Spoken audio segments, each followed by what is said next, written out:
देवी राधा और भगवान श्री कृष्ण को प्रेम का प्रतीक माना गया है, मगर इनका विवाह कभी नहीं हुआ। आखिर क्यों नहीं हुई राधा कृष्ण की शादी, आइए आज हम जानेंगे।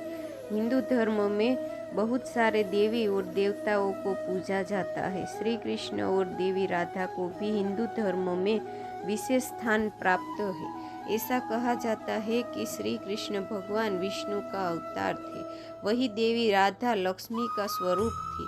राधा और कृष्ण के अलौकिक प्रेम से जुड़ी कई कहानियाँ आज भी प्रचलित हैं।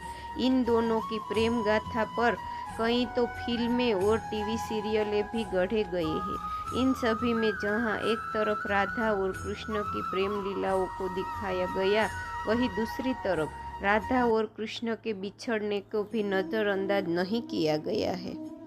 वास्तव में भी राधा कृष्ण से जुड़ी कथाओं में भी यही सुनने को मिला है कि राधा और कृष्ण ने एक दूसरे से कभी विवाह नहीं किया था, मगर सभी यह भी जानना चाहते हैं कि आखिर ऐसी क्या वजह थी जो राधा और कृष्ण का विवाह नहीं हुआ।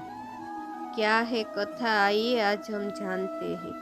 भगवान श्री कृष्ण के परम भक्त श्रीदामा जब उनके दर्शन के लिए गौलोक पहुँचते हैं तो वह अपने आराध्य को पुकारते हैं।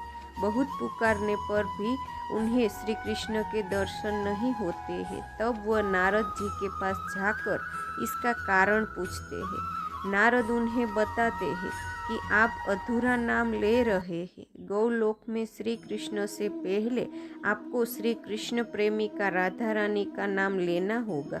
श्रीदामा को नारद मुनि की बात समझ नहीं आती है। वह किसी तरह से अपने आराध्य के दर्शन करते हैं, उन्हें भोग में माखन चढ़ाते हैं, मगर जब श्रीदामा देखते हैं कि राधा उन्हें अपना झूठा माखन खिला रही है तो उन्हें क्रोध आ जाता है। वह श्री कृष्ण से पूछते हैं कि प्रेम और भक्ति में क्या श्रेष्ठ है। तब श्री कृष्ण अपने भक्त को द्वारपाल बनाकर विश्राम करने चले जाते हैं और वही सोचते हैं कि प्रेम और भक्ति में क्या श्रेष्ठ है। श्री कृष्ण को जब कुछ समझ नहीं आता तो वह राधा को याद करते हैं और राधा भी उनके पास दौड़ी चली आती है, मगर श्रीदामा उन्हें अंदर नहीं जाने देते। दोनों में तर्क वितर्क होता है। जैसे ही राधा श्री कृष्ण के कक्ष में प्रवेश करने वाली होती है, श्रीदामा उन्हें 100 वर्ष तक श्री कृष्ण को भूल जाने और मृत्यु लोक में रहने का श्राप दे देते हैं। श्रीदामा के श्राप के बाद राधा को पृथ्वी लोक जाना होता है। श्री कृष्ण भी अपनी राधा से मिलने के लिए पृथ्वी पर जन्म लेते हैं, मगर राधा को गौलोक का कुछ भी याद नहीं होता। मगर श्री कृष्ण उन्हें कभी सपने तो कभी अपनी आँखों में गौलोक के दर्शन कराते रहते हैं।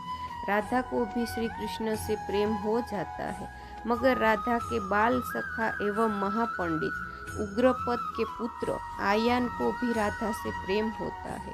वह राधा को हासिल करने के लिए श्री कृष्ण को मारने का प्रयास करता रहता है। राजा कंस के साथ मिलकर वह श्री कृष्ण को राधा से दूर करने के लिए एक के बाद एक असुर बुलाता है, मगर राधा कृष्ण को अलग नहीं कर पाता है। तभी एक घटना के दौरान राधा के पिता को अपने परम मित्र उग्रपद को वचन देना होता है कि वह जीवन में एक बार उग्रपद की किसी एक मांग को जरूर पूरा करेंगे।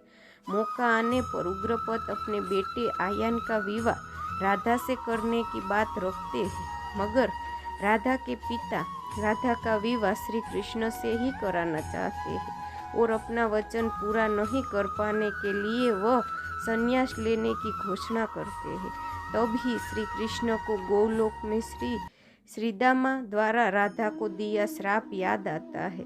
श्री कृष्ण इस बात का जिक्र राधा से करते हैं और विवाह को न करने की बात रखते हैं। इसके साथ ही वह राधा को पुत्री धर्म निभाने के लिए भी कहते हैं। राधा अपने पिता का मान रखने के लिए श्री कृष्ण की जगह अपने बाल सखा आयान से विवाह कर लेती है और श्री कृष्ण भी अपना कर्म करने के लिए वृंदावन से मथुरा चले जाते हैं। इस तरह राधा और कृष्ण का कभी भी एक दूसरे से विवाह नहीं कर पाते हैं।